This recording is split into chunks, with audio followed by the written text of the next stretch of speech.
अरे का ये सखी का करत हऊ हो? अरे सखी ऐसे बस घूमत टहरत चली आए। आज हम एक बड़ा खराब सपना दिखले रहनी।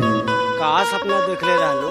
सुना बतावा तनी हमरे। जौनपुर टेसनिया और रेलिया खूब धमकई सैया मोरया वैया हो नयनवा दोनों फरकई।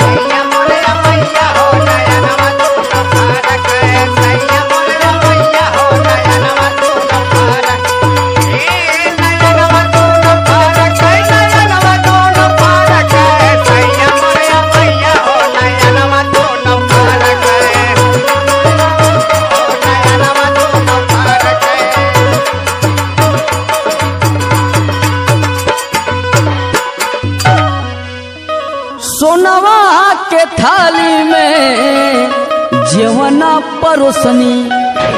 सुनो सखी सपने में। हाँ सखी। सोनवा के थाली में जेवना परोसनी जेवना न जेवई कर जवा मोर करकई सैया मोरया वैया हो नयनवा दोनों फरकई। सैया मोरया वैया हो नयनवा दोनों फरकई। सैया मोरया वैया हो नयनवा दोनों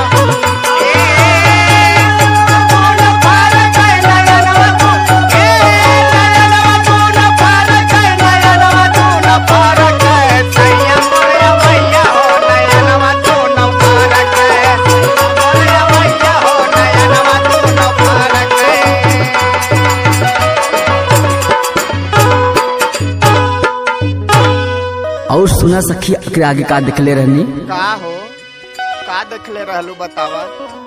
लोटवा गिलसिया में जलवा भरवनी। अच्छा। लोटवा गिलसिया में जलवा भरवनी पनिया न पिए गिलसिया भर छलकई। पनिया न पिए गिलसिया भर छलकई राजा मोरया वैया हो नयनवा दोनों फरकई।